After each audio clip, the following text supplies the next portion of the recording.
Think forward. Think Research Channel.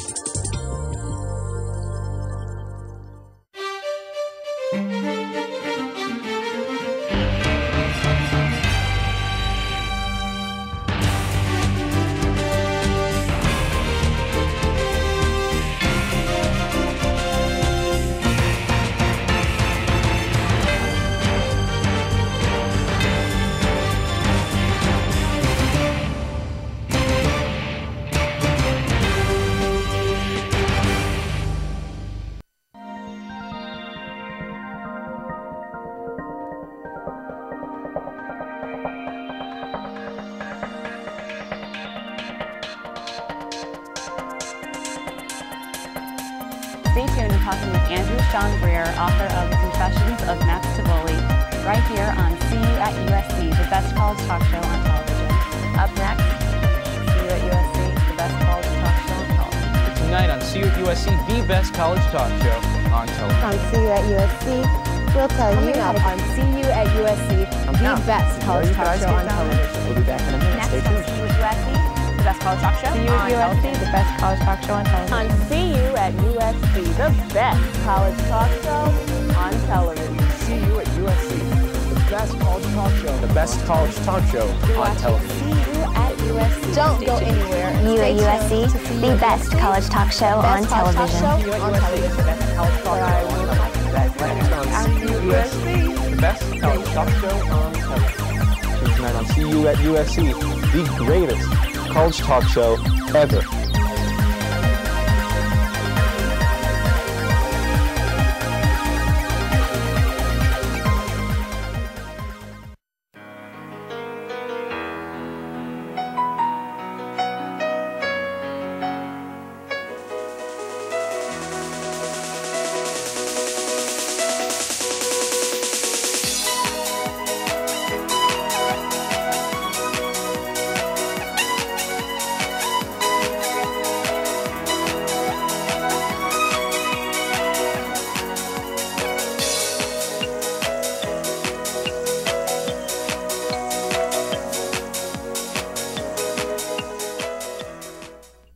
Good evening and welcome to CU at USC. I'm your host, Jill Schneiderman, and I am joined tonight by the Tom Hanks. Thank you so much for being here. Hi, Jill. This is wonderful. Nice to be back at USC. Yeah, well. The school I could not get into if my life depended on it. Is that true? This is the only way I could get into USC. Did you try?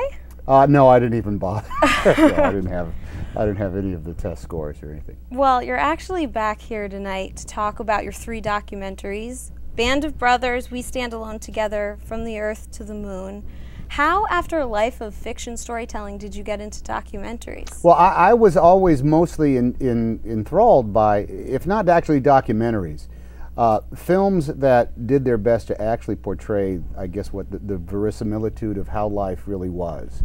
When I was just a kid, I certainly had a taste for, the more fanciful fare of stuff that was going on, but as soon as I sort of became an artistically conscious member of the audience, I realized that there were some things out there that were just more real than others. There were types of films, and in some cases TV shows, that just looked more real, that seemed to actually dramatize the world that I was used to. Adults talked the way adults really talked. Schools looked like schools really looked. And I've just always been attracted to films that set out to do that. By and large, movies, especially when I was growing up, a vast majority of westerns and things like the beginnings of the James Bond series. These were all fantastic types of films that really had nothing to do with reality. But then there would be some other types of films that would come on, and when I became old enough to appreciate them more, I just realized that there was a difference between, say, On the Waterfront, as opposed to the other movies that came out in the same year in the 1950s. Right. Even in westerns, like the first time I saw High Noon, this was a substantially different sort of movie than say Cimarron or I don't know, any of the other types of big westerns that were out there. So I've always been just naturally attracted to films and filmmakers and also the stories that were not outside the realm of the world that I inhabited, but are actually dramatized versions of it. So why these stories first? Obviously, From Earth to the Moon is about the Apollo space missions, and Band of Brothers and We Stand Alone Together, based on World War II events. Why these stories first? Well, because I was powerful enough to get them done. It really does come down to that. That's a very honest answer. From the Earth to the Moon came about. I've always been fascinated by the space program anyway. It was very inspirational to me when I was a kid, for reasons beyond I don't know, just the I guess the usual things. When I looked at the space program when I was 7, 8, 9 years old as a romantic notion, that it wasn't just about politics or science, it was about the great disciplines of the humanities. You're going to the moon. Well, yeah. Not only are they going to the moon, which is like an element of Greek storytelling, there's definitely a huge journey on there. There was something that was it was political. It was it was scientific. There was an art and grace to it. There was a technological side to it. So I saw it. I actually thought that in order to be an astronaut or to be involved in the space program, you almost had to be this kind of Renaissance man in order to not necessarily to accomplish it, but certainly to appreciate the accomplishment. So when we made Apollo 13, which was a story I always thought would make a good movie. And it came around, and I was able to be in that, and that just fed. I just found out so much more than I thought I had known. I thought I was pretty well versed in the space program, but doing research for Apollo 13 just opened up a huge a treasure trove of stories, and I just thought, there's more here to tell. How could we possibly tell it? Another feature film would not work, too prohibitively expensive, and quite frankly, not long enough. But to convince HBO that there were 10 hours of television. Was it 10 or 11? 12 hours, actually, we had. From the Earth to the Moon was 12 hours. If we had 12 hours in order to tell the stories, that gave us a broad enough canvas that we could touch upon all the untouched upon elements from the vast majority of all the space movies that were out. So you've told a number of stories over the years. Do you have a favorite story that you've ever been a part of? Well, they have been able to come along, and every time they have, I've sort of thought, how did I get this job? How did this happen to me? What? How did you get this job? Well, I'm not sure. I'm not really sure. I just kind of like stumbled around, and it was in the right place at the right time. But it was always like, are you sure you want me in this? With Ron Howard in Apollo 13, in fact, I said, would you believe me? I mean, I'd love to do it, but do you honestly believe that I could be an astronaut? He said, yeah, well, why not? I said, well, I don't know, maybe I'm just, it's a self-defense mechanism of mine or not. But then when I began to do the research and talk to the guys, I found out that Jim Lovell, I'm the perfect guy to play Jim Lovell. So when that came along, I honestly thought, wow, this is really a culmination for me. This is me in a movie, dream come true, fantasy job, I can't believe they're paying me, and I get to do something that really no one else is doing. Quite frankly, Apollo 13 was a movie which had a number of strikes against it if you viewed from the logical point of some studios. It's a period piece that no one's interested in doing period pieces. It's too American, and no one wants to be too jingoistic about the American flag or that. And also, everybody knows the ending. These guys came back. They can go read the encyclopedia and found out they didn't die. And yet there was something that was there was so much verisimilitude to the piece that it was fascinating. So that was definitely something, and Saving Private Ryan, I think, and as well as The Attendant Band of Brothers. Look, I was in a Steven Spielberg movie. That's pretty high country right there. It seems like all the movies that you've done, you seem to play the guy that we all root for. You're never the guy that we want to boo off of the screen. Is that a conscious choice, or has it just ended up like that? No, I can't say that it's a conscious choice, but I will say it's an instinctive choice. Because I'm not interested in other aspects of whatever the human dilemma is that they're going to be portraying there. I believe that all of history has been portrayed by people who are just trying to figure out what to do when the time came. Very rarely is someone, either so sure of themselves that they have no fear, or so evil that they want to take over the world. You take those two extremes out of the bell curve, and by and large, it's relatively ordinary and at the same time extraordinary guys who are just stuck in the middle of things and trying to get things done. And when I even go to the movies now, or when I certainly went to the movies in my formative years, I wasn't interested in seeing supermen or extreme beings up on the stage conquering everything. I want to see guys who almost lose. I want to see guys who are cracked vessels as much as I am, who somehow turn around and make a couple of decent choices and apply themselves when moments need a certain kind of application, and just get things done. What is your favorite movie that you haven't been in when you go to the movies That today? I have not been in? That you have not been in. What is a movie? Well, you talking about of all time? Of all time, oh, in all of geez. the universe. Well, I would have. Well, my favorite motion picture, oddly enough, is 2001: A Space Odyssey. That is odd, and it's because this sounds weird, is that it's a real movie. And by that I mean, when I saw 2001: A Space Odyssey, people talked the way they talk. That sounds weird, but like, for example, there's a scene in 2001: A Space Odyssey where these guys are on their way to Jupiter. These guys have been in training for 5.5 years. These two guys have lived on this spaceship for 6 months. They see each other every day. And here was a movie in which they didn't talk to one another. Probably for the first 17 minutes they were on screen. right. In lesser hands, these guys see each other in the first moment and say, yeah, we got to take a look at those fusion grids and rejig them. Yeah, I'm going to recalibrate that right after I remogrify the transponder pods. Did those need to be done already? You know, it's like if they see each other, they don't even nod in acknowledgement. Right. And so I knew that not only was it paying attention to the physics of flying in outer space and all these other kind of demands, Kubrick also landed into the banal realities of the way humans behave in certain situations. So that would be, if I could have been in that movie, I think I would have been very happy. But I was 12 when it came out, so that wouldn't be too easy. Well, you've been in a lot, and we are going to come right back and talk about a few of those. You're watching CU at USC, the best college talk show on television. We'll be right back.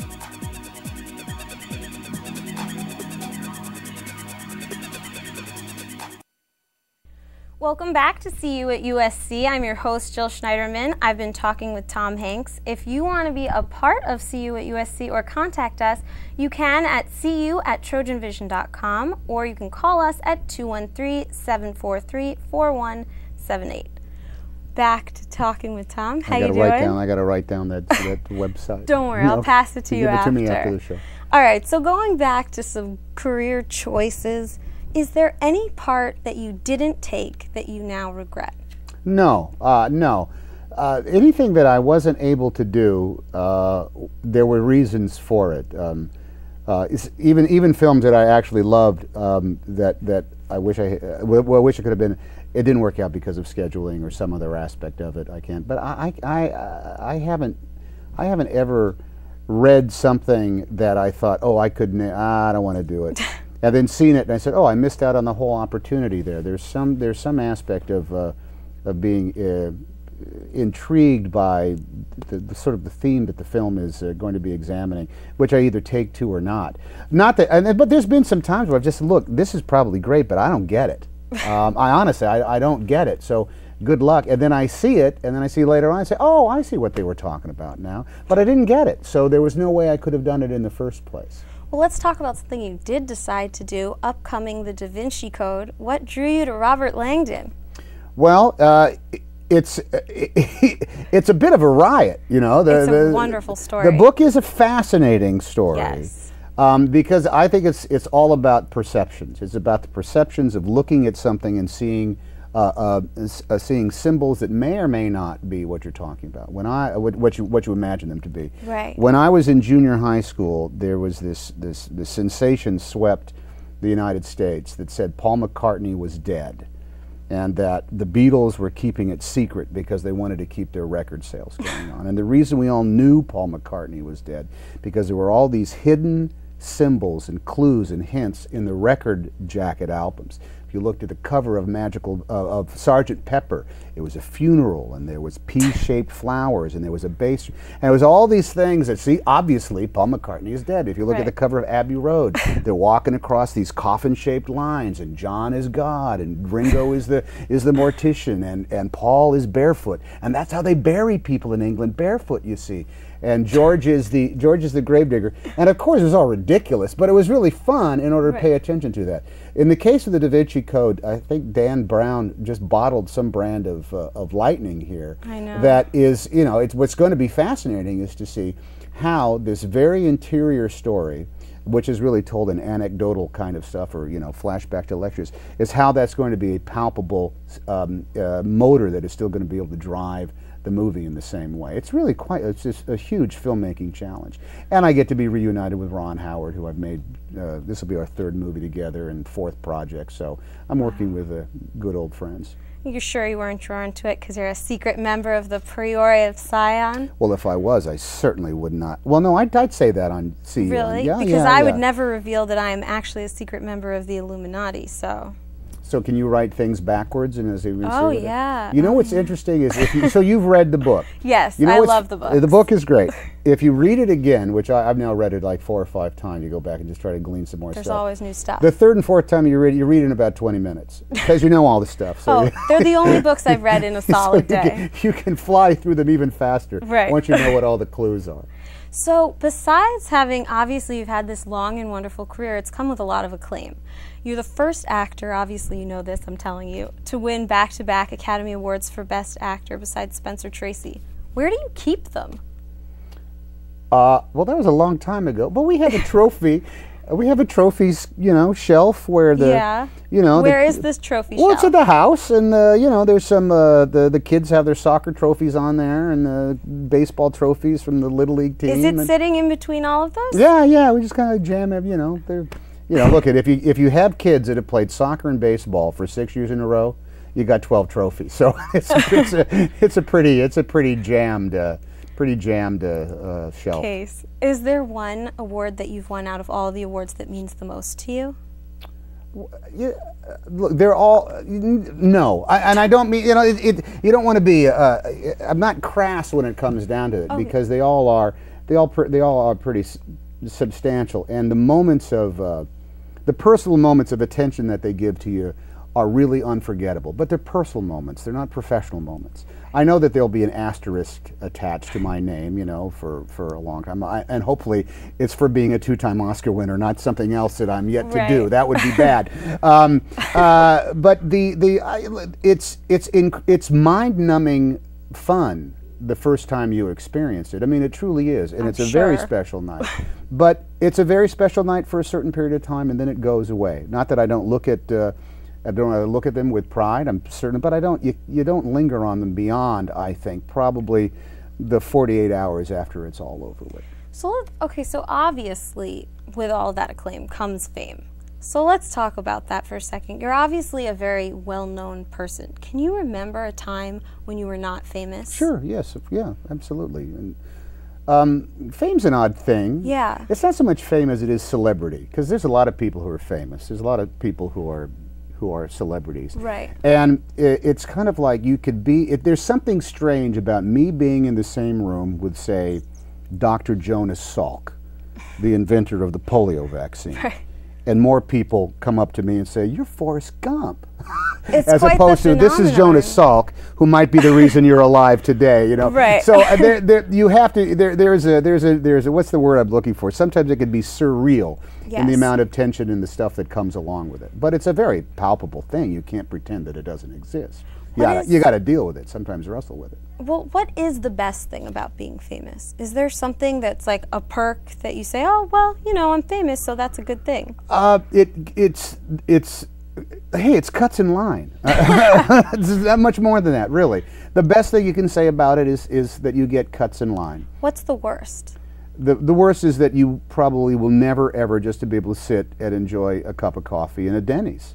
But you seem to have kept your family well out of the media, which is a huge accomplishment. How do you do that? Well, we live in Los Angeles, which is an industry town, quite frankly. That's one aspect of it.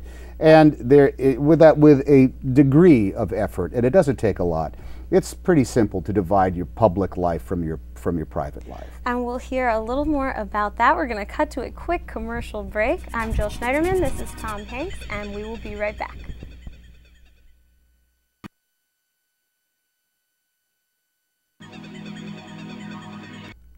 Welcome back to CU at USC. I'm your host, Jill Schneiderman. I'm here talking with Tom Hanks. And I thought now we could take an opportunity to get a little more personal about what really drives you.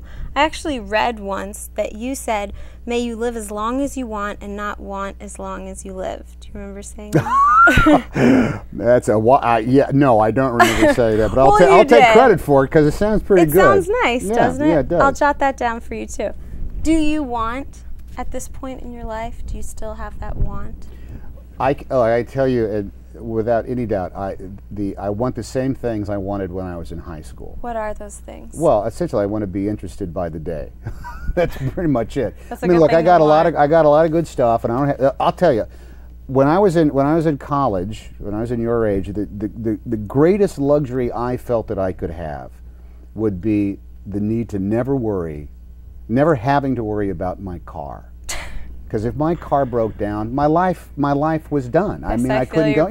That's it. Yes. And I thought, man, if I could just have enough money in the bank that I can get a new generator for this, this crap box of a car of mine, then I'll never have to worry again. And once you have that, well, all the rest is kind of like, it's cool and a little bit easy. But you still have to wake up in the morning and be fascinated by something that you're going to do. What fascinates you? Well, look, by and large, I'm a storyteller. That's really the way I see myself. But I'm an interior one. I still will read something in the newspaper or see something out of the corner of my eye, or see something in a documentary film, or read about something that's going on and think, well, that is just absolutely fascinating. I'd like to find out more about that, and I'd like to tell somebody that story. I just heard on the way over here, I was hearing there's going to be a thing on the History Channel about the making of the Alaskan Highway during World War II. I didn't know they made the Alaskan Highway in World War II. It's a big difference. It's so right there. There's something that I think is fascinating. So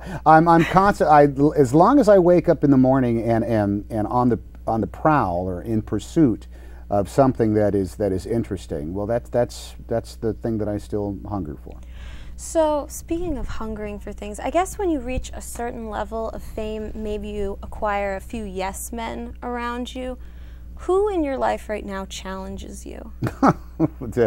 Believe me. Well, you yeah. Could rattle off a well, few? yeah. There's a number of folks, but I understand what you're saying, and yet it is very possible to to pacify your life so that you don't have to do anything. You don't have to have an original thought, and other people will just tell you you're great no matter what.